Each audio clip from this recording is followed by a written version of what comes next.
Soy Juanjo Zacarés, soy profesor en la Facultad de Psicología, en el Departamento de Psicología Evolutiva de la Educación y sobre todo me dedico a enseñar sobre el ciclo vital. Yo voy a tratar de aportaros pues de lo que más sé y añadir una pieza más a todo lo que habéis estado hablando y escuchando en las sesiones anteriores. Bien, a mí un tema casi desde el principio que hace ya más de 2 años, ¿no? Vino con la pandemia, es realmente qué vamos a sacar en claro, qué hemos aprendido o qué podríamos aprender de toda esta vivencia, ¿no? Porque desde luego si no aprendemos nada, si no sacamos nada en claro, si no nos proponemos algunas de las lecciones aprendidas, llevarlas para nuestro desarrollo futuro, es que no somos animales racionales, ¿no? O que tenemos todavía una visión muy inmediata. Yo no tengo claro al final que hayamos aprendido, pero sí que tengo claro que algunas cosas las podemos aprender de todo esto, ¿no? Algunas cosas ya han ido saliendo, ¿no? A lo largo de todas estas sesiones, pues nos reconocemos otra vez como vulnerables, como necesitados, ¿no? Frente a esa situación en la que parecíamos autosuficientes y donde parecía ausente el sufrimiento, así, ¿no? Como sociedad. Estamos interconectados, responsables unos de otros, ¿no? Frente a dinámicas que nos aíslan y nos dejan cada uno en nuestra isla, ¿no? La pandemia ha puesto de nuevo en el centro el cuidado de la vida, la protección de la debilidad, la autolimitación responsable, ¿no? Frente a esa cultura del éxito, el logro, el estatus. La pandemia es un espejo, como ya somos conscientes, de lo que éramos y lo que somos como sociedad. Y como tal espejo, pues nos ha devuelto la imagen que nos puede gustar más o menos, ¿no? De lo que éramos. Y también podemos aprender a pensar en el largo plazo, a pensar en el largo plazo, teniendo en cuenta las generaciones del mañana, ¿no? Por hacer un mundo más sostenible y más solidario, ¿no? Frente a este pensamiento del corto plazo que nos domina, que casi diríamos en mentalidad, en algunos casos, electoral, de 3, 4 años y más allá ya no se piensa, ¿no? Esto es terrible para poder sacar conclusiones de todo lo vivido, ¿no? Bien, yo estas cosas me las preguntaba, las voy leyendo, las voy viendo, ¿no? ¿Qué podemos aprender? Y bueno, lo que quería proponer era una manera de sacar algo en claro, que es redescubrir, incorporar estos aprendizajes a partir de descubrir la clave de la generatividad en el desarrollo adulto.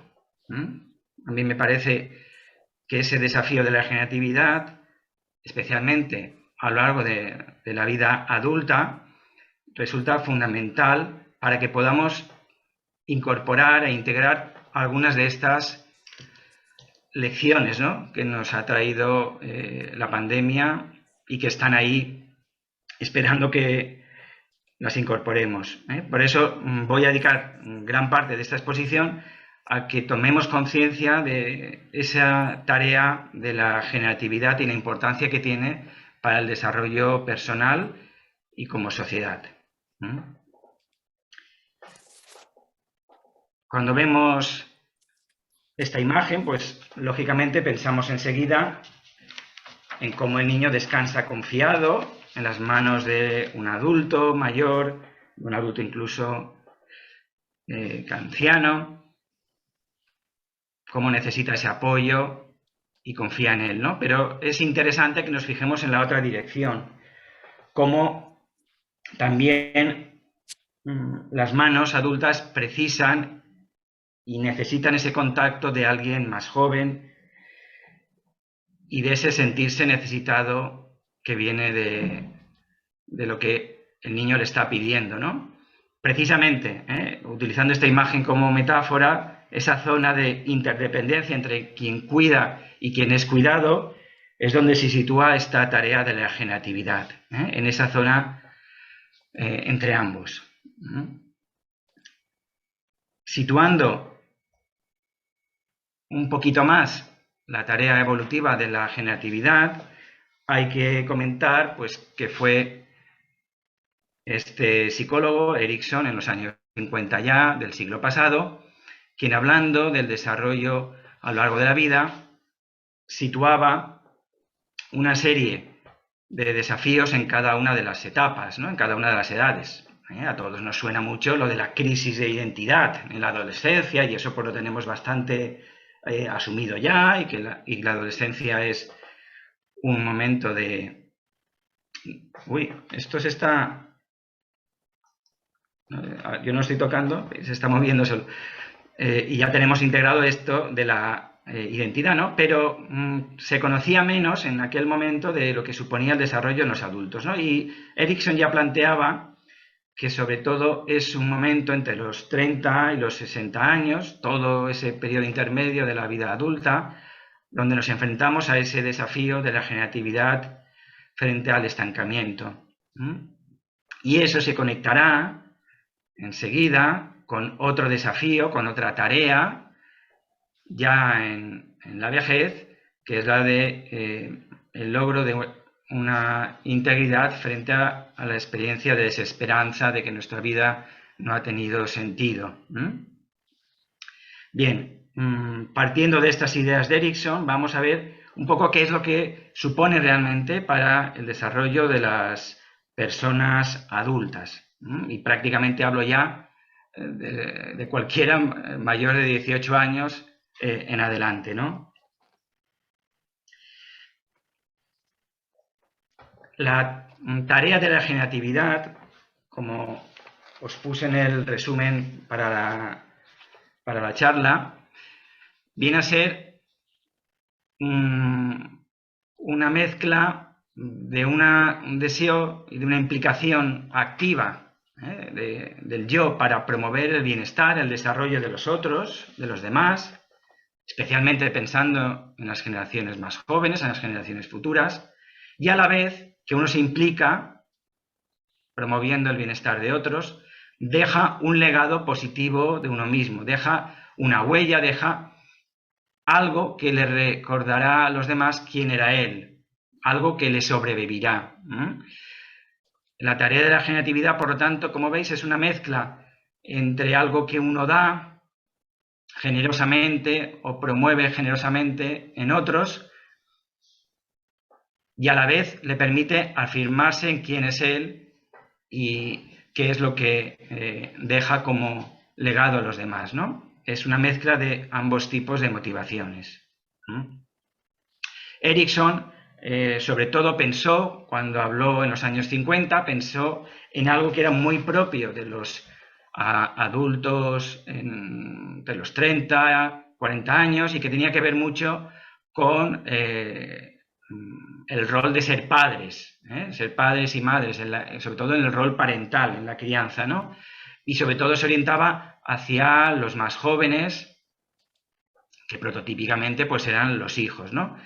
Pero realmente no se limitaba solo a los adultos que tenían hijos, sino que el desafío es para todos los adultos, tengan o no tengan hijos, el desafío es el mismo, ¿no? Y que esa implicación en el desarrollo de los demás podía tener muchas formas y muchas expresiones, ¿no? De ser generativo. Poco a poco se ha ido viendo que no solo va a ser importante de los 30 a los 40 años o en la mediana edad, sino que va a continuar su importancia ya a lo largo de todo el periodo adulto y durante el envejecimiento. Hoy se considera que también esta tarea sigue siendo importante más allá de los 60 años y, por supuesto, a lo largo de toda la vejez. Y que ya no va a abarcar solo a a las generaciones más jóvenes, sino que puede abarcar también el cuidado de generaciones mayores, el cuidado de otros que no son familia nuestra,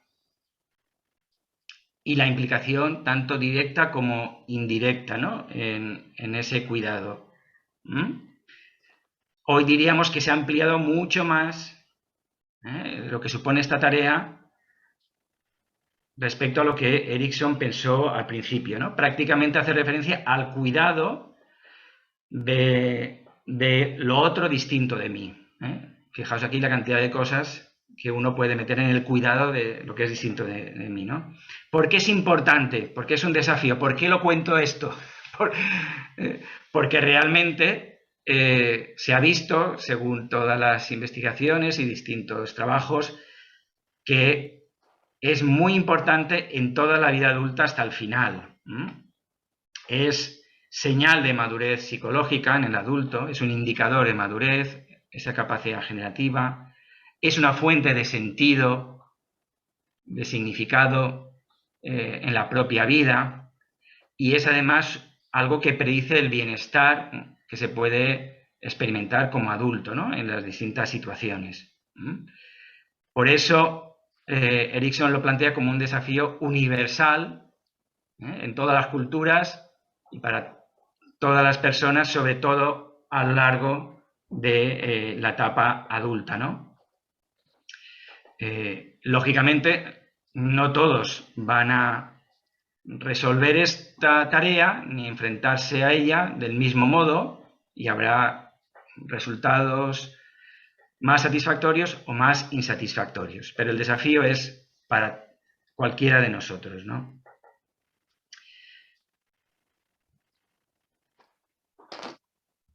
Erickson señalaba pues que aspectos de procreatividad, productividad, creatividad, en general, todos estos aspectos tienen que ver con la tarea generativa.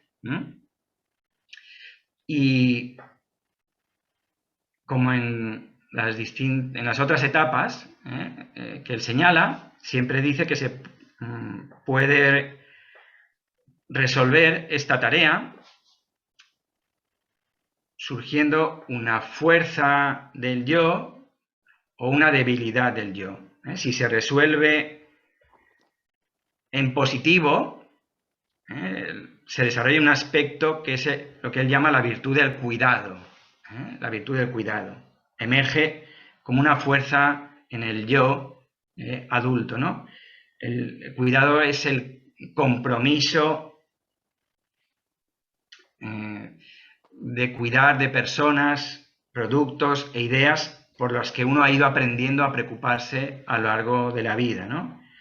Ese compromiso con lo que uno ha dado origen, con lo que uno ha creado y ha aprendido a preocuparse de él, ¿no? En cambio, si se resuelve negativamente, insatisfactoriamente, surge una debilidad que le llama Erickson el rechazo, ¿no? Rechazo es precisamente el no estar disponible a incluir a personas o grupos en tu propia preocupación generativa. No te preocupas de preocuparte por ellos, ¿no? Puedes pensar que no son de tu cultura, no son de tu grupo, no son de tu familia, y dejas de preocuparte por ellos. De alguna manera surge el rechazo a ser incluidos en tu cuidado, ¿no? En un extremo, como podéis imaginar, de ese rechazo, pues tendríamos la xenofobia y todas esas formas de exclusión de otros que son distintos de mí, ¿no? También sería interesante hablar eso, ¿no? Es aquello que sacas de, diríamos, de tu cuidado activo y preocupado, ¿no? Lógicamente, no significa que es todo o nada, no significa que o cuidado total o rechazo total. Siempre hay como un balance entre estas dos fuerzas, pero si se resuelve satisfactoriamente, lo que predomina es ese cuidado como preocupación activa de los que has ido aprendiendo, ¿no?, a lo largo de tu vida. Ahora volveré sobre esta idea.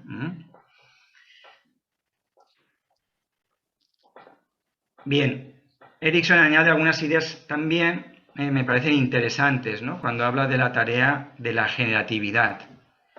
La tarea de la generatividad, como os decía, no se limita solo a los roles parentales, sino que, como veremos, se manifiesta en muchos otros roles, actividades profesionales, cuidados fuera de la familia, participación en organizaciones sociales, activismo en la comunidad, activismo vecinal, enseñanzas. Bueno, por eso fijaos que ahí pongo que prácticamente la tarea generativa está en cualquier situación donde uno está llamado a ser responsable de otros o siente que esa es su responsabilidad. Y eso puede ser en muchas situaciones familiares, laborales, comunitarias, ¿no? En segundo lugar, lo que dice Erickson es lo que comentaba en torno a esa foto que hemos visto al principio. Lo que caracteriza las relaciones adultas es la interdependencia entre las generaciones, ¿no?, entre aquel que es cuidado o aquello que está siendo cuidado y el cuidador. Hay beneficios para ambas partes, para ambas generaciones. Dice Erickson, el hombre maduro necesita sentirse necesitado y la madurez necesita la guía y el aliento de aquello que ha producido y que debe cuidar. El sentirse necesitado también forma parte de aquello que favorece el desarrollo de los adultos, ¿no? El adulto promueve valores, transmite lo que le parece valioso, lo que actúa como modelo, transmite valores y símbolos culturales, pero a su vez necesita ese contacto con aquel que está siendo cuidado, ¿no? El otro es ocasión de desarrollo para él, ¿no? En tercer lugar, es interesante pensar en el polo negativo, ¿no?, frente a la generatividad. Tendríamos las experiencias de estancamiento, ¿no?, de estancamiento. Estancamiento vendría a ser como una especie de barbecho, de terreno baldío, en principio, o en preparación, que si se alarga o dura en el tiempo, acaba siendo como una forma de esterilidad vital. Es más visible la esterilidad biológica, ¿no? Y las parejas pues tratan de hacer algo para poder afrontar esa esterilidad biológica de distintas maneras, pero pasa más desapercibida la esterilidad vital, que algunos adultos experimentan, ¿no?, esa especie de frustración generativa. Y es cuando en estas personas se acaba predominando el estancamiento, el cuidado se dirige casi exclusivamente hacia uno mismo. El adulto parece incapaz de cuidar de otros, de cuidar de otros aspectos, de otros proyectos más allá del mismo, y demanda cuidado a los demás, ¿no? Dice Erickson como si fuera su único y su propio hijo, ¿no? Se trata a sí mismo como si fuese el propio objeto de cuidado y el único objeto, ¿no? Por último, también en ese balance entre generatividad y estancamiento, entre cuidado y rechazo, es importante que hablemos de un cierto equilibrio, En la vida adulta no puedes cuidar de todos todo el tiempo con la misma intensidad. No se puede decir que entre los 30 y los 80 años uno cuide de todo, ni pueda cuidar de todo con la misma intensidad. Hay periodos en la vida adulta que precisamente tienen que ver con muchas de las situaciones, ¿no?, que vemos en la situación. Hay periodos en la vida adulta donde, por enfermedades, por crisis vitales, por pérdidas de todo tipo, uno necesita recuperarse, recargar pilas, regenerarse a sí mismo, precisamente para volver a aportar generativamente más adelante. Es decir, por eso se habla de un balance entre cuidado y estancamiento. Siempre va a haber una parte de estancamiento, o en ciertos periodos va a haber un estancamiento, pero que tendría que ser solo provisional, no podría ser un estancamiento permanente, ¿no?, si queremos seguir desarrollándonos, ¿no? Va a haber estancamiento, pero lo que tendría que predominar es esa experiencia de cuidado, ¿no? Por eso hablo de un equilibrio dinámico entre ambos aspectos a lo largo de toda la vida adulta, ¿vale? ¿Me seguís más o menos hasta ahora? Esta visión de Erikson, más o menos. Sí, sí. ¿Vale? Bien. Yendo un poco más allá, podemos ya, de modo más sistemático, hablar de toda una serie de formas, de variedades de expresión generativa. Y os decía que prácticamente en cualquier rol de una persona adulta, especialmente ya a partir de los 30 años, podemos encontrar esta dimensión generativa, ¿no? La más inmediata, la que nos viene primero a la cabeza, pues es la que tiene que ver con la generatividad biológica y la generatividad parental, la que nos referimos dirigida al cuidado de los propios hijos y en el ámbito familiar, ¿no?, en el seno de esos vínculos intergeneracionales que se generan en las familias, ¿no?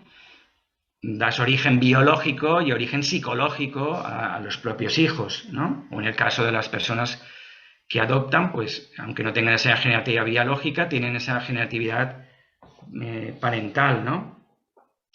Junto a esas formas de generatividad familiar parental, pues hay otras muy significativas. La que también está muy extendida es la abuelidad, como forma de generatividad familiar en la vejez. Y en algunas familias también las relaciones, por ejemplo, de los tíos o de las tías con los sobrinos, podría ser perfectamente una forma de expresión generativa. Lo que pasa es que no tenemos una palabra que sea similar, ¿no?, la tiidad o algo así, pero hay relaciones especialmente significativas intergeneracionales en las familias que serían una forma de expresión generativa familiar, ¿no? Hay otra variedad que es la que tiene que ver con la productividad y la creatividad, ¿no?, con la creación y el mantenimiento de productos e ideas que son valiosos para otros. Seguramente esto tiene que ver mucho con aspectos profesionales, la creación de herramientas, productos, proyectos que son útiles para otros, pero también podríamos incluir aquí la creación artística, ¿no? Crear belleza para otros también sería una forma de generatividad en esta variedad, ¿no? Una belleza para disfrute de los demás a través de la música, de la pintura, de cualquiera de los artes, ¿no?, de las artes. Hay una generatividad social que se refiere a muchas actividades fuera ya del círculo familiar. que son dirigidas hacia generaciones más jóvenes, a veces hasta generaciones también mayores, fuera del ámbito familiar. A veces tienen que ver con la implicación también en instituciones sociales, el cuidado de instituciones o productos, diríamos, comunitarios, ¿no? Aquí actividades de enseñanza, como mentores en el trabajo o en otros contextos, como líderes, a través del compromiso como voluntario, como en alguna asociación, el cuidado fuera de la familia, por ejemplo, hacia un vecino, hacia un amigo. Serían formas de generatividad social muy relevantes, ¿no? Dando un paso más allá, un poquito más abstracto, es la generatividad cultural. La generatividad cultural se refiere a la conservación, el mantenimiento de obras y creaciones colectivas, y también del mantenimiento de aquellos valores que nos parecen fundamentales que no se pierdan. Por eso aquí el centro es más simbólico. Son valores, son instituciones que consideramos se tienen que mantener para la sociedad futura, ¿no? A veces la distinción entre la generatividad social y cultural no es clara, sobre todo porque la generatividad cultural no es totalmente visible a veces, ¿no? Y otras veces la podemos ver, por ejemplo, en cualquier grupo, en un pueblo, en una ciudad que quiera mantener determinados bailes, determinadas tradiciones que han sido importantes y que son señas de identidad de ese pueblo, de ese entorno. Yo a veces pienso que las propias fallas podrían ser perfectamente una forma de generatividad cultural, con una serie de valores que son importantes, que no se pierdan, ¿no? Y que cada falla trata de mantenerlo en las generaciones más jóvenes. Otras veces la defensa, ¿no?, de ciertos valores que nos parecen que son importantes, que de alguna manera se sigan manteniendo, ¿no? Porque son valores que nos humanizan, porque son valores que avalan la igualdad entre las personas, porque son valores que nos hacen mejores, ¿no? Junto a estas 4 variedades, el propio Erikson hablaba de una quinta, que era lo que él llama la autogeneración, autodesarrollo. Esto puede parecer un poquito paradójico, puede chocarnos un poquito, pero hay a veces acciones que pueden ser dirigidas, ¿no?, hacia nuestro propio crecimiento personal, puede ser alguna afición, puede ser alguna actividad de ocio, pero que en el fondo, en la medida en que nos desarrollan en nuestra identidad, que nos mejoran en algún aspecto, acaban teniendo repercusión en otros. Unos padres que asisten a una escuela de padres, pues evidentemente ese autodesarrollo acabará repercutiendo en la forma en que eduquen a sus hijos. Algunas lecturas, algunos cursos a los que puede asistir una persona mayor, a lo mejor le ayudan a una comunicación más directa y una comprensión más clara de sus nietos, ¿no? No significa que cualquier actividad de ocio sea autogeneración. O sea, estar 2 horas mirando un programa en la tele o ciertos programas en la tele, pues no creo que eso sea mucho autogeneración. Pero hay otras actividades de ocio que sí, y el propio Erikson lo reconocía. Y podríamos incluso dejar abierta la puerta a que puedan surgir nuevas formas de expresión generativa, ¿no? Quizás la que más nos viene a la cabeza en estos momentos es la generatividad ecológica, la que tiene que ver con el cuidado de la casa común que tenemos, que a veces supone preocuparse por algunos temas como los del cambio climático, donde tú no ves inmediatamente a quién va a beneficiar esa lucha, pero sabes que eso va a repercutir en las generaciones futuras, ¿no? Pueden ir habiendo nuevas formas que vayan surgiendo en función de los problemas que vayan apareciendo, ¿no?, en cada entorno. Pongo un par de ejemplos de estas variedades, ¿no? Aquí tenemos el cauce viejo del Turia, nuestro querido antiguo cauce. Yo era pequeño y esto me lo han contado, algunos lo recordaréis más, pero parece que uno de los proyectos era hacer aquí, cuando se desvió el cauce, hacer en el antiguo cauce una especie de M30, ¿no?, de ronda de circunvalación o ronda o carriles de tráfico, ¿no? Bien, hubo personas, hubo movimientos que defendieron el río per al poble, defendieron el río para la gente y un uso público mucho más abierto de ese cauce antiguo, ¿no? Esto no lo saben los más jóvenes, pero disfrutan de lo que puede suponer un río verde que cruza toda la ciudad y que marca la identidad de Valencia y que tanto se valora, ¿no? Pues bueno, este es un ejemplo de cómo a veces la generatividad es indirecta, no supone ese beneficio directo sobre personas concretas con las que te relacionas, sino que el beneficio es para generaciones futuras que tú no vas a ver, ¿no?, que tú no vas a conocer, ¿no?, y que sin embargo hoy pues todos agradecemos, ¿no?, porque hubo aquella reivindicación, podemos disfrutar de este cauce que en los fines de semana y en primavera pues luce de esta manera tan valiosa, ¿no?, para todos.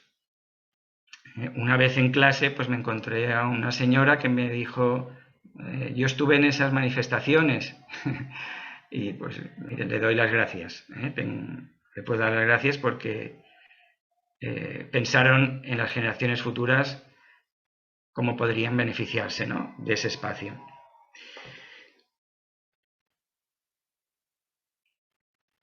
Y también la generatividad en sus distintas formas presenta algunos dilemas, algunas situaciones no son fáciles de resolver, ¿no?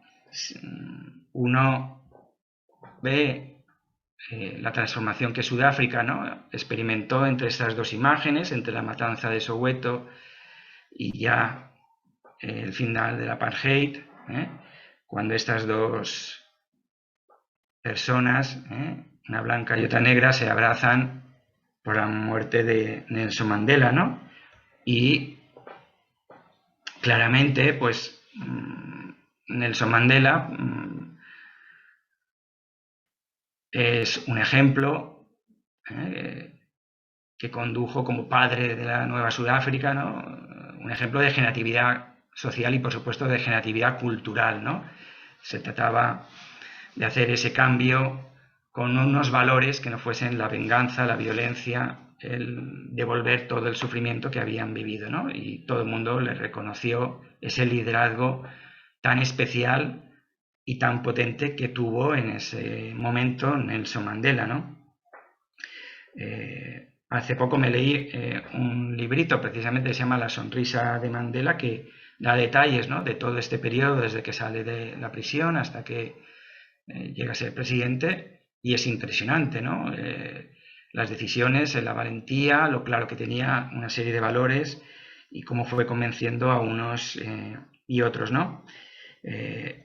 Esta frase del propio Nelson Mandela pues nos pone en la pista de la generatividad como fuente de sentido, ¿no?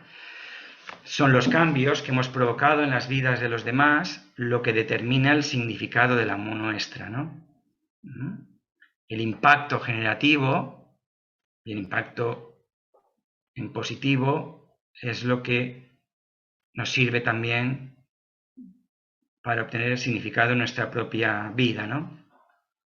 Esto lo pongo como un ejemplo de generatividad cultural extrema, ¿no? Como padre de toda una nación, ¿no? Como podríamos hablar de Gandhi.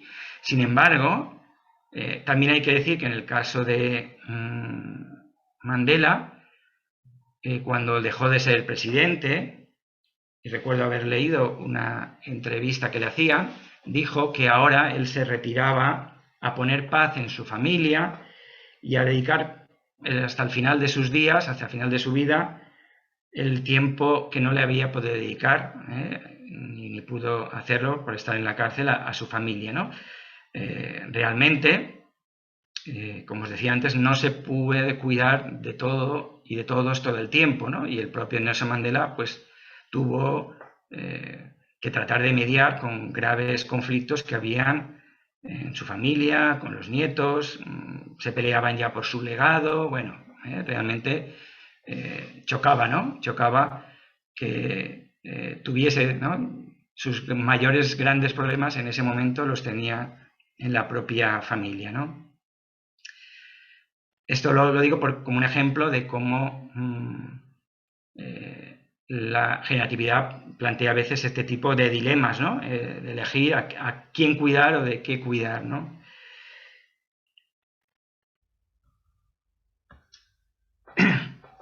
La generatividad se puede reflejar cuando escuchamos las historias de vida, las historias que contamos sobre nuestras vidas, la podemos detectar en estas actividades que hablan de crear, de mantener lo creado, de ofrecer y dejar ir lo creado. Crear, mantener y lo más difícil de todo, lo más creativo de todo, dejar ir aquello que has creado, ¿no? De alguna manera despedirte y reconocer que aquello que has creado tiene vida propia, sea tu hijo, sea tu proyecto, sea una asociación, sea lo que sea, ¿no? Esto es lo más difícil, esto es lo más difícil.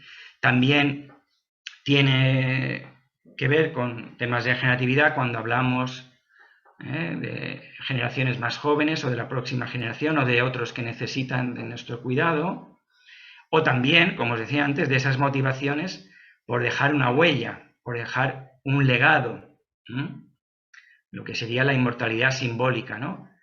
Dejar formas de mí que me sobrevivirán cuando yo no esté. Esa motivación también está mezclada con todas esas motivaciones de ayudar y promover el desarrollo de otros, ¿no? Recordad, con que recordéis sobre todo, ¿no? Que la generatividad tiene que ver con actividades de crear, de mantener y de dejar ir lo creado, pues ya podéis daros cuenta de cuánto de nuestras vidas tienen que ver con esta tarea generativa, ¿no? He hablado antes que la generatividad tiene también algunos otros aspectos a lo mejor menos positivos, que, bueno, conviene señalar, ¿no? La generatividad tiene una cara oscura. Eso tiene que ver con aquellas situaciones en las que alguien que ocupa un papel generativo, un padre, un maestro, un adulto en general, ¿no? No transmite un beneficio, sino todo lo contrario, ¿no? Transmite daño, impacta negativamente en las vidas de otras personas, en formas de maltrato, de abuso, de anulación de la propia persona, cuando tú lo que tenías que transmitir era protección, ayuda, seguridad emocional. Hay una cara oscura que también está ahí cuando no se cumplen esas expectativas generativas, ¿no?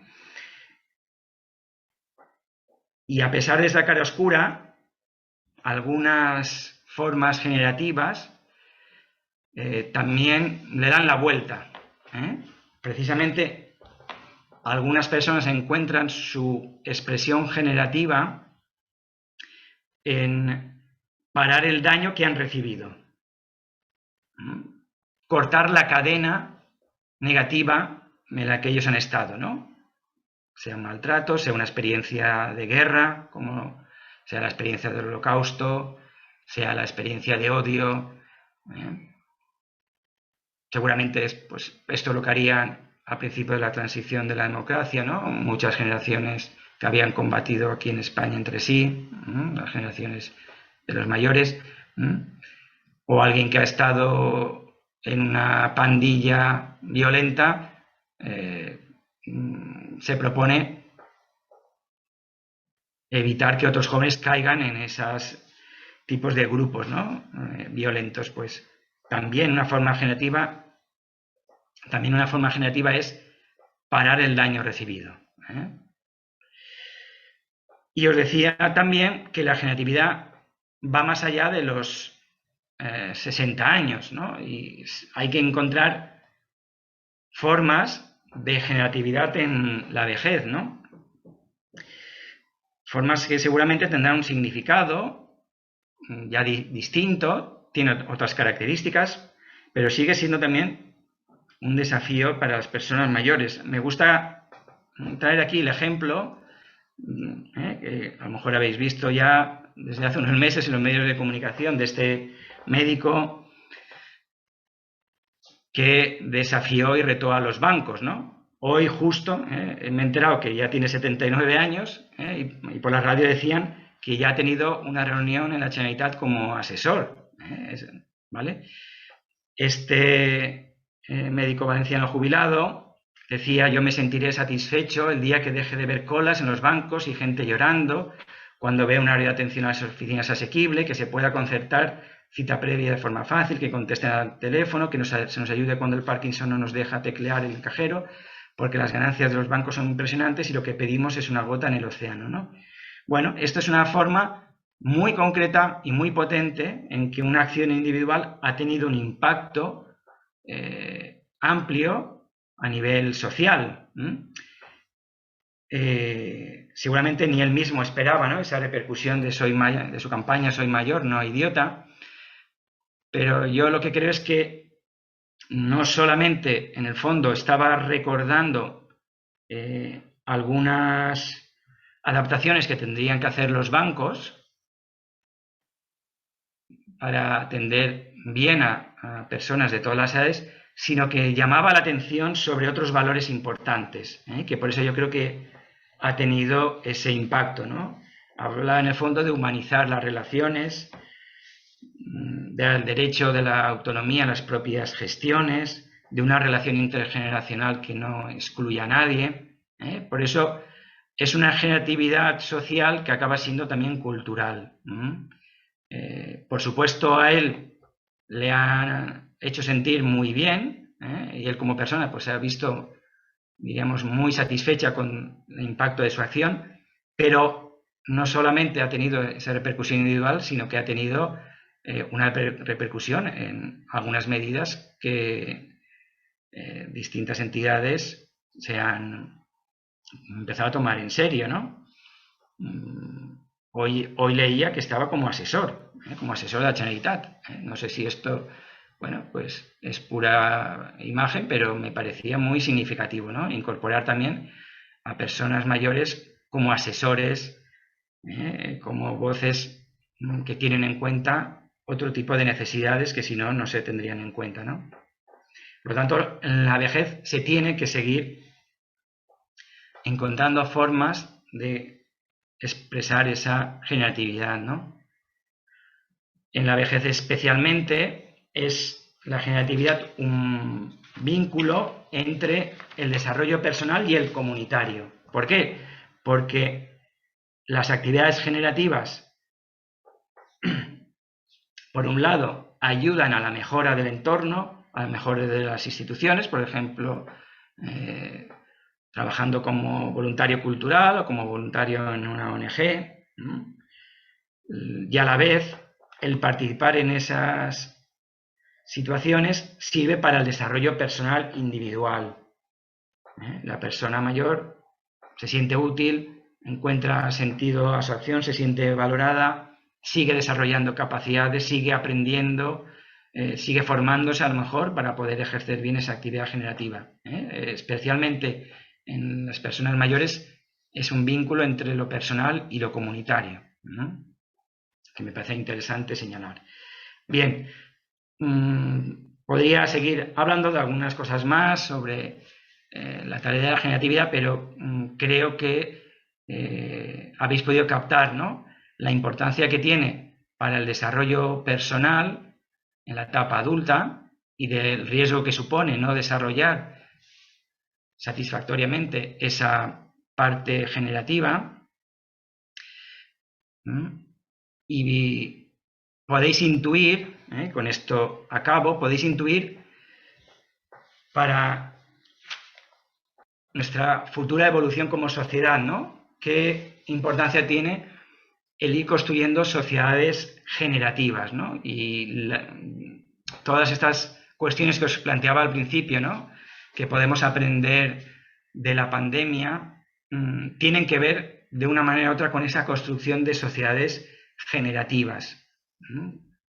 Sociedades que incorporen plenamente ese desafío generativo, ¿no? Porque es bueno para las personas y su desarrollo y porque la sociedad necesita de esa generatividad, ¿no? Esto supone asumir que cada generación y cada persona es ocasión de desarrollo para otras a través de ese cuidado activo, ¿no? Asumirlo plenamente, ¿no? Aunque a veces habrá desfases generativos entre las generaciones, ¿no? ¿Qué significa desfases generativos? Pues que a veces la generación mayor no sabrá muy bien qué es lo que necesitarán los jóvenes en su futuro, qué es lo que a ellos les sirvió, pero a lo mejor a los jóvenes no les va a servir, ¿no? Y tiene dudas. Y también a lo mejor los propios jóvenes que no valoran lo que los mayores les pueden ofrecer, ¿no?, que desprecian o ningunean esa aportación de las generaciones mayores, ¿no? Esos desfases siempre ha habido, siempre va a haber, y quizás en estos momentos de incertidumbre más todavía, ¿no? Pero no perder de vista nunca que cada generación es oportunidad de desarrollo para las otras. Para Erickson era fundamental ese contacto intergeneracional, era el verdadero motor de desarrollo. Lo último que diría Erickson es guetos de edad, guetos asociados a la edad, cada edad con los suyos, no, sino todo lo contrario. Cuanto más mezcla de edades y más contacto entre las generaciones, mucho mejor, ¿no?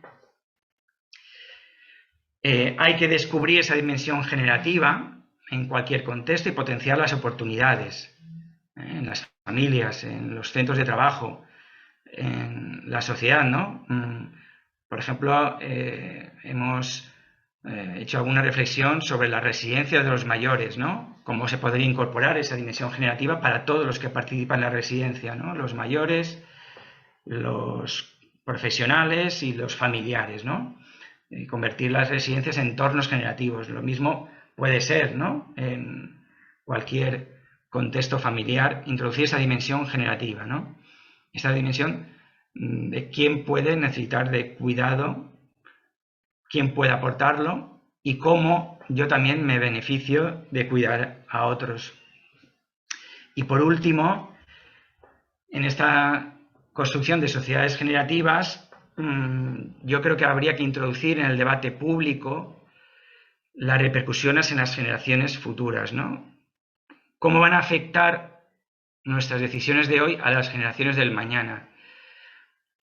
Creo que solamente los japoneses tienen un instituto para las generaciones futuras. Creo que algunos otros países van a empezar a hacerlo, pero esto es fundamental, ¿no?, para salir adelante como sociedad. Y algunos pensadores, como este que os pongo aquí,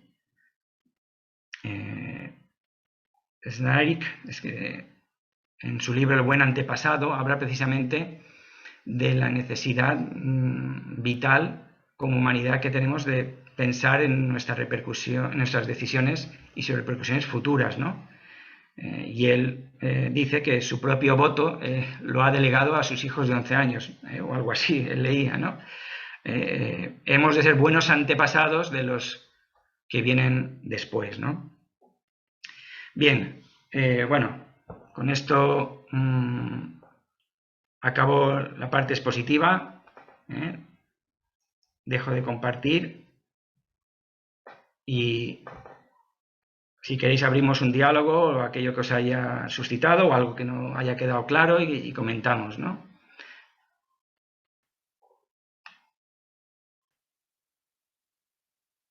¿Ha quedado más o menos clara todo este tema, ¿no? Del desafío generativo? Sí, Ernesto. Sí, a ver, Juanjo y los demás. Yo creo que, y es mi opinión, ¿vale? La sociedad se ha ido, sobre todo la sociedad más moderna, se ha ido creando, se ha ido evolucionando a espaldas de esa generatividad de los adultos. Digamos que se ha rechazado durante unos años, unas décadas hasta esta parte, se ha ido rechazando al mayor. Se ha ido profesionalmente, familiarmente también, cuando incluso los mayores de las familias y no sabían no sabían manejarse en actividades informáticas y demás, como que déjalo, yo te lo hago porque tú no sabes nada de esto, tú es que estás fuera de tal, tú eres un desfasado ya, ¿no? Entonces, yo, por ejemplo, cuando podía trabajar, pasaba en el sector mío, que era el de la venta, que llegaba un tiempo que se empleaban vendedores de calle y demás jóvenes, ¿no? Y yo, por ejemplo, ya cuando cogí cierta veteranía y con otros veteranos, es lo que comentábamos, y es que el vendedor se va formando con el tiempo, ¿vale? Se va formando, va cogiendo más tablas, va aprendiendo más los rifirrafes, digamos, de cualquier tipo de negociación o incluso la organización mental y demás. Entonces, realmente es interesante lo que tú estás comentando. ¿Por qué? Porque es romper un poco con ese mal futuro que se estaba generando en la sociedad, ¿no? Que es eso, en vez de tener y atender lo que te están diciendo los mayores, porque bien sabréis que en sociedades más antiguas y en sociedades actuales, incluso no tan del primer mundo, los que más respeto se tiene es al adulto, ¿no? Porque el adulto es el sabio, ¿no? Es el que sabe, ¿no?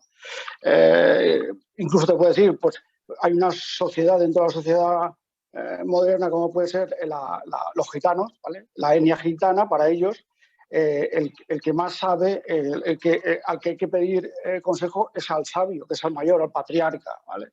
Entonces, para mí es un punto fundamental de dónde observar qué podemos hacer y qué podemos dejar de hacer a las personas mayores. Sí, a las personas que van evolucionando y que se van haciendo mayores. Porque está el tema de lo aprendido en su vida profesional, en su vida académica y en su propia vida vital, ¿vale? Y entonces eso lo han ido aprendiendo y han ido desarrollándose. Y todo eso lo que puede hacer es, yo lo hablo porque soy padre de 2 hijas, ¿no? Yo lo que quiero con mis hijas es que ellas se hagan adultas de su época y yo estoy detrás para lo que quieran preguntar. O sea, yo no voy a dar todas las respuestas, sino que voy a responderles a lo que ellas me pregunten, ¿vale? Habiendo, digamos, todas las dinámicas que quieran, todos los temas que quieran. Sí, sí, no. Muy, muy interesante, Ernesto, lo que comentas, ¿no? Es verdad que lo que ocurre en estas sociedades modernas y en estos tiempos de cambio tan rápido es que los propios adultos, claro, no saben muy bien qué es lo que hay que transmitir, porque claro, habilidades técnicas, pues esas pueden quedar rápidamente desfasadas. ¿Qué aconsejas tú que estudie tu hijo? ¿Qué profesión tendrá éxito en el futuro? Pues realmente, por ahí seguramente no tiene que ir la transmisión, ¿no?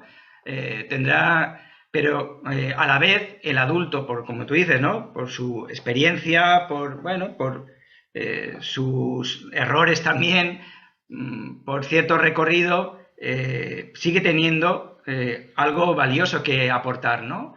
Y que ser reconocido. Entonces, hay que encontrar formas renovadas en que se pueda seguir produciendo esa transmisión, ¿no? de lo valioso, aunque ciertos desfases va a haber, ¿no? Y ciertos intercambios van a ser en los dos sentidos, ¿no? Un nieto o los nietos, los mejores, pueden enseñar tecnología a los mayores, por supuesto, y eso es muy bueno, ¿no? Pero a la vez los nietos necesitan ese contacto, ¿no? Con esas vidas vividas, con esos aprendizajes vitales, con esa serenidad que también muchos mayores pueden ofrecerle. Yo este año he tenido una pequeña experiencia con los alumnos de primero, de 17, 18 años en la carrera, y nos fuimos un día a visitar un centro de mayores, ¿no? Y nada, hicimos un pequeño intercambio, un pequeño diálogo muy, muy sencillo, pero me di cuenta, ¿no? Qué poca experiencia tenían, aparte de con sus abuelos, de relacionarse con gente de otras edades, ¿no? Qué metidos estaban en su mundo, en sus cosas, y cuánto disfrutaron ese día de poder escuchar, ¿no? Las historias, pues, de la Valencia antigua, de las experiencias vitales de estos mayores, de todo aquello que les contaban, ¿no? Y dije, uff, qué poca relación tiene con personas de otras edades, en concreto, quitando de sus abuelos, yo creo que no habían tenido casi experiencia con nadie, ¿no? Entonces, ese tipo de vínculos intergeneracionales es importantísimo que los activemos de otras formas, en muchos contextos laborales, educativos, etcétera, ¿no? En el trabajo que tú decías, bueno, también he leído que se vuelve a valorar, ¿no?, a los trabajadores experimentados precisamente en situaciones de crisis e incertidumbre, o sea que vuelven a ser requeridos, ¿no? Porque se dan cuenta que se manejan mejor en situaciones de este estilo, ¿no? Y bueno, eso ya tiene que ver con estrategias empresariales o de recursos humanos, pero tiene que ver con esto también, ¿no? Con que a lo mejor se ha despreciado muy pronto, ¿no?, este tipo de aprendizajes, buscando otro tipo de beneficios más inmediatos, y ahora se vuelven a valorar, y eso leía yo hace poco, las empresas volvían a buscar trabajadores senior, por decirlo así, ¿no?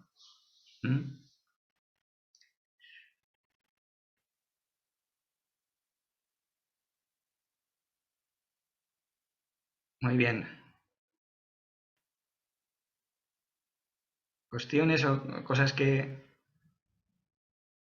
os pueda haber evocado, ¿no?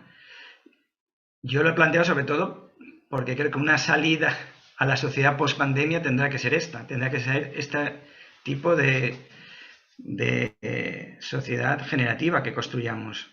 Si no se construye algo en esta línea, será muy difícil, ¿no?, que incorporemos todo esto que bueno, se puede aprender de las situaciones como la que hemos vivido, ¿no?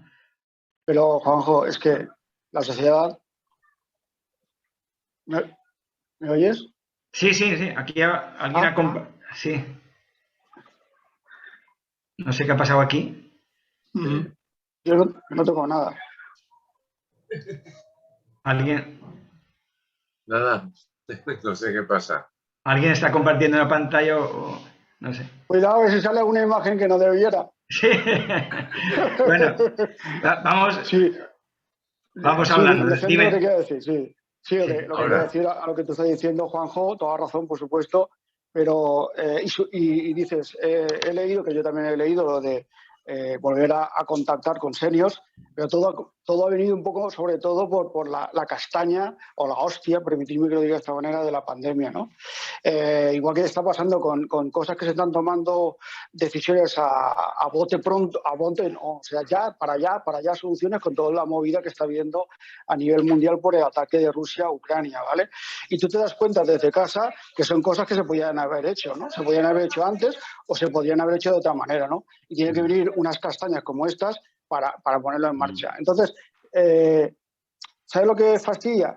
Que de alguna manera da rabia que tengamos que funcionar a base de castañas fuertes importantes cuando ves este tipo de situaciones tan complicadas, ¿no? ¿Por qué? Porque si luego se más o menos se ha arreglado de Ucrania, más o menos ya pasamos la pandemia, nos habituamos y tal, llegará un momento que todo lo que hemos vivido ahora se irá cambiando, porque la sociedad, al final de cuentas, somos incapaces de evolucionar de otra manera que no sea siempre con el mismo tema sobre todo del ego, ¿no? De poder más y el ser más, ¿no? Entonces, pasa muchas veces cuando ocurre alguna catástrofe, 11M, 11S, todo ese tipo de cosas. Vemos que el tema de la palma y tal, la gente, todos nos volcamos, comida, pan, todo lo que quieras. Pero luego con el tiempo tiene que haber alguien que diga, acordaros que pasó esto, acordaros que tenemos que seguir apoyando esto. ¿Por qué? Porque llega un momento que cuando ya eso parece que no te afecta a ti y lo dejas de lado, ¿sabes? Y eso es así. Mira, yo como polipatológico que soy, te voy a decir una cosa, que los amigos, las personas que te conocen, van desapareciendo de tu vida con el transcurso del tiempo. Van desapareciendo de tu vida. ¿Por qué? Porque lo que en un principio era, no, yo estoy a tu lado, lo que haga falta, no sé cuánto, cuídate mucho, que luego tal. Desaparece la gente. Desaparece la gente. Somos así de egoístas, el ser humano. Es lo que me apena. Pero bueno, siempre quedarán cosas, ¿no? Y más sobre todo si se va ampliando esa filosofía, digamos, de contar con los mayores y de la generatividad, lo que queramos dejar por los demás. Que es tan sencillo como eso, no ver nuestro propio culo. ¿Sabes? A mí me gusta dejar cosas a mis hijas, pero que sigan a mis hijas, pero que también sigan para los demás. Posteriores, me refiero. Porque yo ya poco tengo que hacer, nada más que intentar seguir adelante y sobreviviendo a mis patologías.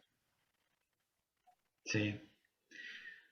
Yo, si me permitís, lo que veo, que esta sociedad, en el momento que estamos ahora, yo creo que todos nosotros, que somos más de 50 años, hemos tenido cuando éramos pequeños, la imagen del mayor era una imagen que se nos había transmitido más respetuosa, más de tenerlos en cuenta. La figura de los abuelos eran como una institución. Oye, que vienen los abuelos, ¿qué es el abuelo? ¿Qué es la abuela?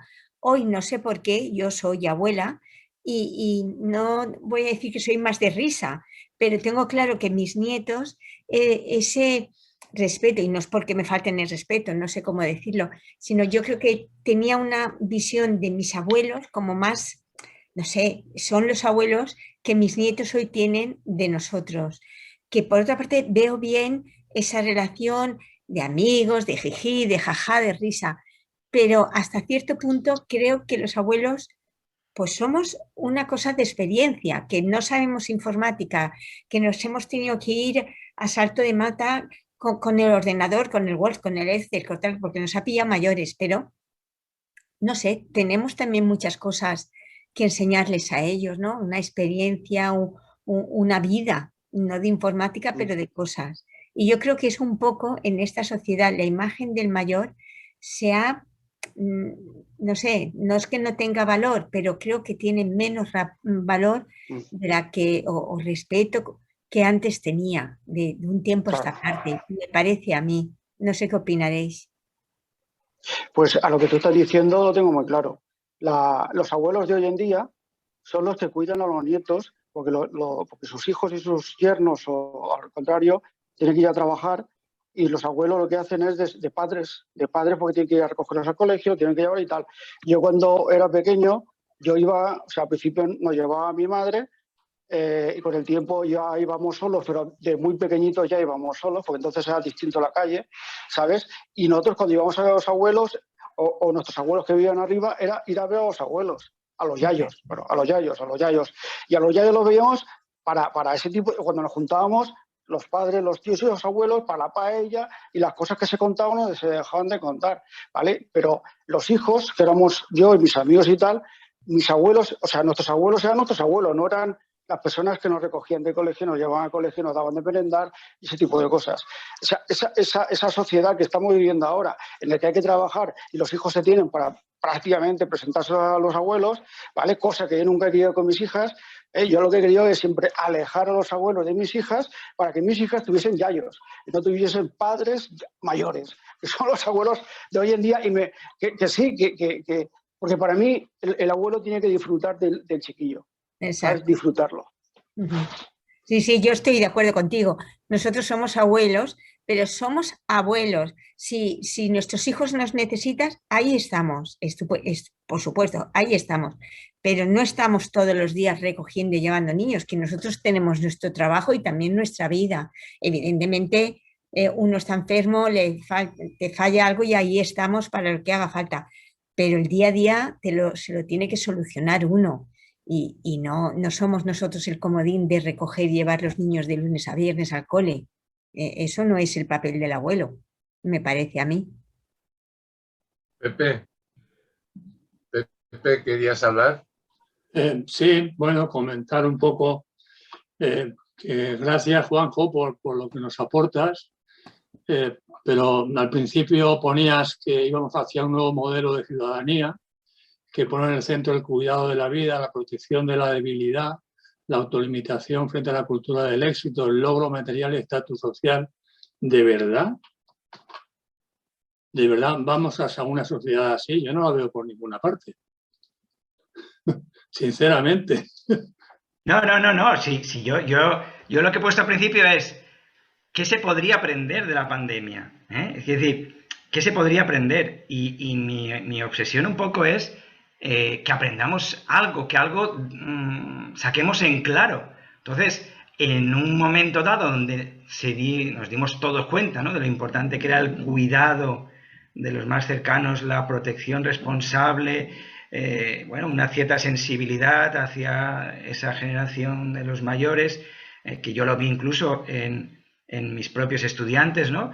Bueno, eso puede quedar diluido como azucarillo y pasar a mejor vida, o puede volver a, de alguna manera, a decir, oye, que esto en la sociedad post-pandemia sigue siendo igual de importante, y el valor del cuidado y el paradigma del cuidado es lo que seguramente nos permitirá avanzar. Yo no he dicho que vayamos en esa línea. Lo que digo es que refrescar esta idea de la generatividad nos puede ayudar a incorporar eso, pero ni mucho menos eso está ya asumido, ni mucho menos la sociedad va por ahí, ¿no? ¿Vale? Entonces, a mí me parece que desde ciertas entidades, asociaciones, grupos, etcétera, se va a tener que ir haciendo una cierta labor de refrescar y retomar estos aprendizajes que parecían tan vívidos, ¿no?, en la pandemia, ¿no? O en lo peor de la pandemia. Bueno, eso habrá que recordarlo, habrá que hacerlo real. Si no, como decía también Ernesto, ¿no?, pues vale, hasta que no venga otro castañazo, no nos sacarán de ahí, ¿no? No. Yo creo, es decir, lo que quiero preguntar es, ¿qué pozo ha quedado en las personas de todo eso que yo decía al principio, ¿no?, de esas posibles lecciones aprendidas? ¿Qué pozo ha quedado o qué va a quedar en las personas, ¿no? Desde mi punto de vista, poco.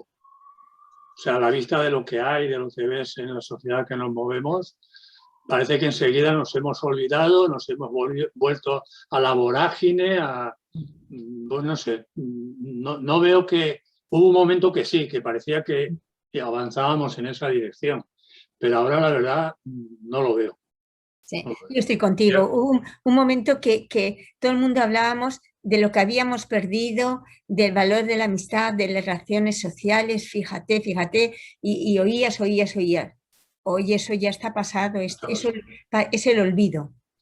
Como pasó la pandemia, eso ya se quedó ahí. Hemos vuelto a mirarnos el ombligo. Exacto. Y el materialismo está por encima del tener, que el ser y el estar. Sí. Yo lo veo así. Yo creo, Juanjo, que tal sea la situación de cada uno, personal o familiar, de abuelos, de no tenerlos cerca y tal, nos va a tener, tenemos que trabajar lo que se podría llamar la generatividad silenciosa. Es decir, ofrecer a los que nos rodean todo lo mejor nuestro a través del afecto, del cariño, de los pequeños detalles, del día a día, y pensar que eso les va a dejar una pequeña huella, ¿no? Solo pequeña huella. Y no pensar tampoco en grandes transformaciones sociales, porque estamos un poco desanimados, sobre todo los que somos mayores, de ver que la sociedad no mejora en muchos aspectos, ¿no?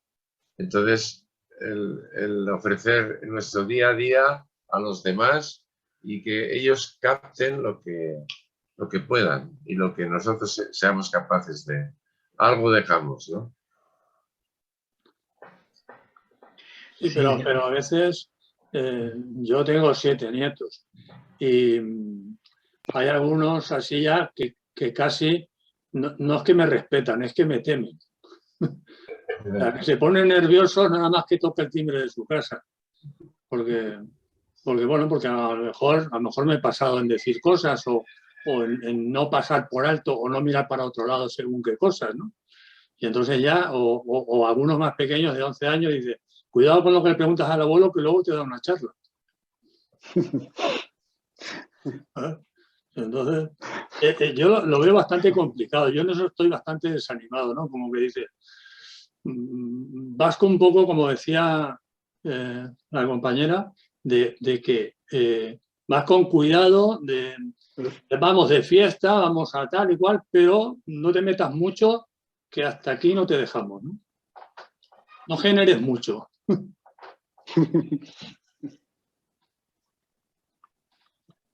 Sí, lo que ocurre es que también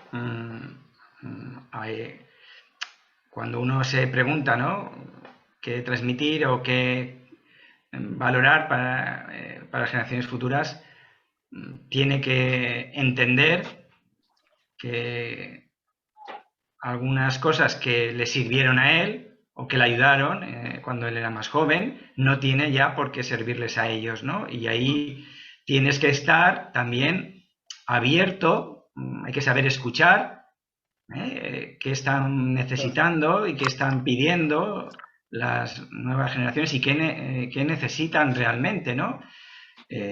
Porque necesitan mucho, mucho ser escuchados. Yo lo veo de una manera muy natural siempre en las clases, ¿no?, y los diálogos que surgen ahí, ¿no?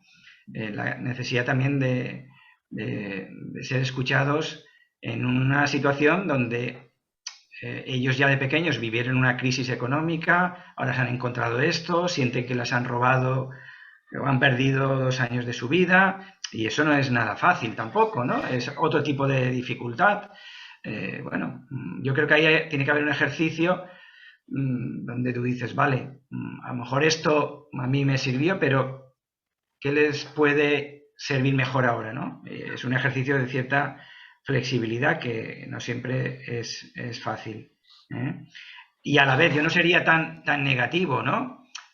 A mis alumnos les pongo como trabajo que hagan una historia de vida de una persona mayor, y os digo lo potente que es para ellos escuchar una historia de vida de alguien de 60, 70, 80 años, que pueden ser sus abuelos, y cómo los deja tocados, ¿eh?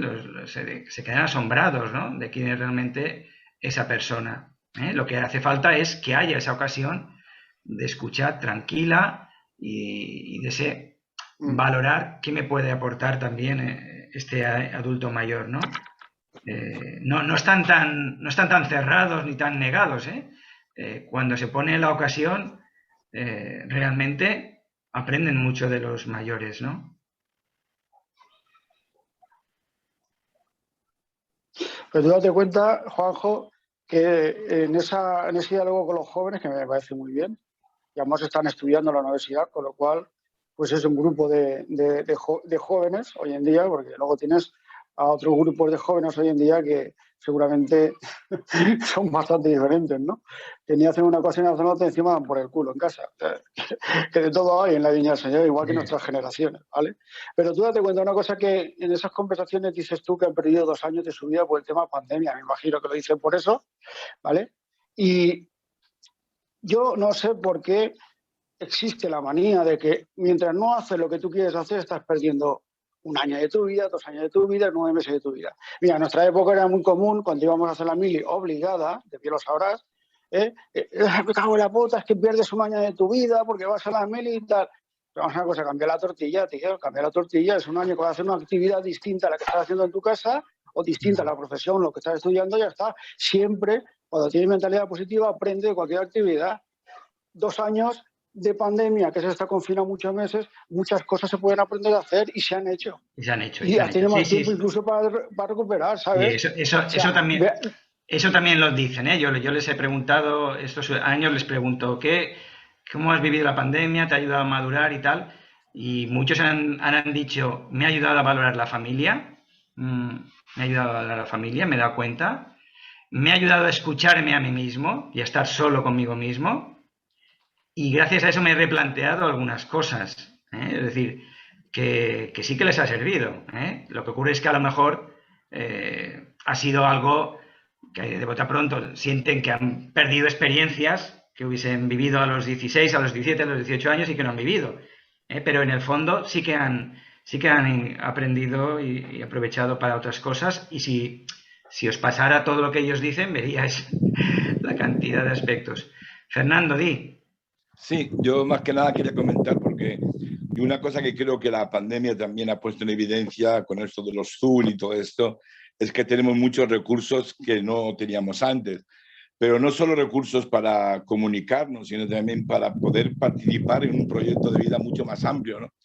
Mi opinión es que yo no tengo nietos, ni si los tengo siquiera, pero lo que está claro es que unos niños que se dedican a ver a sus abuelos para estar con ellos, unos abuelos que se dedican a estar con sus nietos para estar con ellos, es muy bonito, pero el proyecto social que la vida nos propone hoy son unos niños y unos abuelos que participan en un proyecto común social válido, ecológico, social, ayuda al pobre, ayuda a la cultura, ayuda a lo que sea, ¿no? Pero que no se encierran en un gueto ahí entre ellos para estar juntitos haciendo fiestas, merienda, ¿no? Creo que es la gran novedad. Yo siempre cuando hablo en todos estos asuntos, he estado bastante ya, siempre hablo de las alianzas, las redes, el proyecto de construcción de un espacio de encuentro de todos. Estoy haciendo un proyecto justamente que ya invita a 11.500 asociaciones de la provincia de Valencia a compartir juntos un proyecto común, ¿no? Entonces yo creo que es muy importante esto, no conformarnos con que lo que hagamos sea bonito, sea positivo, ni nosotros ni con nuestros familiares o amigos, ¿no? Sino que eso que hagamos también tenga una proyección social amplia y que pueda realmente sumarse a un objetivo de transformación social importante, ¿no? Y creo que en ese sentido todavía estamos muy lejos, ¿no? El niño debería ser feliz cuando tiene un abuelo con el cual comparte un proyecto de transformación social, según mi opinión. Y el abuelo lo mismo, ¿no? Si está sentado en su casita, viene y le pone unos churros con chocolate y se van a su casa, hombre, si es uno que tiene Alzheimer o que tiene, ya está claro que es otra realidad, pero cuando hay una capacidad de vida normalizada, deberían ser capaces de juntos encontrar un proyecto que compartir. Esa es mi opinión. Sí, muy cierto, ¿no? Eso sería todavía más auténticamente generativo, ¿no? Porque serían las dos generaciones intercambiando entre ellos y a la vez aportando al bien común, o aportando a un proyecto social, o aportando, eso sería, claro, un nivel más, ¿no? Pasar de la generatividad familiar a la generatividad social, eso sería claramente, ¿no? Esa es la evolución también, es decir, empiezas preocupándote por los hijos más cuando son pequeños y tal, y luego empiezas a preocuparte por los hijos de los demás, ¿no? Y ya por los compañeros de colegio, por proyectos del barrio, ¿no? Esa sería una evolución, pasar de lo familiar a lo social, sí. Muy bien. ¿Queréis comentar alguna cuestión más? ¿Alguna reflexión? ¿Soportaríais una pantalla que quiero compartir? Es una cita de Ortega y Gasset. Es breve relativamente. Os la leo, la paso para compartirla. Y bueno, supongo que en 2 minutos o 3 se termina. ¿La tenéis ya? No. No. ¿No? Ha empezado la función. Ahora. Bueno, es esta página solo. Si os parece, os la leo, aunque la podéis estar leyendo. Dice Ortega y Gasset: ese yo que es usted, amigo mío, no consiste en su cuerpo, pero tampoco en su alma, conciencia o carácter. Usted se ha encontrado con un cuerpo, con un alma, con un carácter determinados. Lo mismo que se ha encontrado usted con una fortuna que le dejaron sus padres, o con la tierra en que ha nacido, o la sociedad humana en la que se mueve. Como usted no es hígado sano o enfermo, tampoco es usted su memoria feliz o deficiente, ni su voluntad recia o laxa, ni su inteligencia aguda o roma. El yo que usted es se ha encontrado con estas cosas corporales y psíquicas al encontrarse viviendo. Usted es quien tiene que vivir con ellas, mediante ellas, y tal vez se pasa la vida protestando del alma con que ha sido dotado, de su falta de voluntad, como protesta usted de su mal estómago o del frío que hace en su país. Todo esto queda tan fuera del yo que es usted como el paisaje alrededor de su cuerpo. Si usted se empeña, diremos que su alma es de las cosas con que usted se ha encontrado la más próxima a usted, pero no es usted mismo. Hay que aprender a liberarse de la sugestión tradicional que hace consistir siempre la realidad en alguna cosa, sea corporal, sea mental. Usted no es cosa ninguna, es simplemente el que tiene que vivir con las cosas, entre las cosas, el que tiene que vivir no una vida cualquiera, sino una vida concreta, determinada. Vida significa la inexorable forzosidad de realizar el proyecto de existencia que cada cual es. Este proyecto en que consiste el yo no es una idea o un plan ideado por el hombre y libremente elegido. Es anterior a todas las ideas que su inteligencia forme, a todas las decisiones de su voluntad. Más aún, de ordinario no tenemos de él sino un vago conocimiento. Sin embargo, es nuestro auténtico ser, es nuestro destino. Nuestra voluntad es libre para realizar o no ese proyecto vital que somos, pero no puede corregirlo, cambiarlo, prescindir de él o sustituirlo. Somos indeleblemente ese único personaje programático que necesita realizarse. El mundo en torno a nuestro propio carácter nos facilita o dificulta más o menos esta realización. La vida es constitutivamente un drama porque es la lucha frenética con las cosas y aún con nuestro carácter por conseguir ser de hecho el que somos en proyecto. Bueno, es una cita que me ha gustado porque con todo lo que tenemos nuestro desarrollo, nuestro proyecto vital, ¿no? Y yo creo que tenemos que seguir hasta el final, incluso en las etapas terminales de nuestra vida, que son claras, que son algunas aún más próximas. Tenemos que luchar por vivir este proyecto de vida. Aún podemos llegar a ser, ¿no? Aún podemos dejar cosas para los demás, ¿no?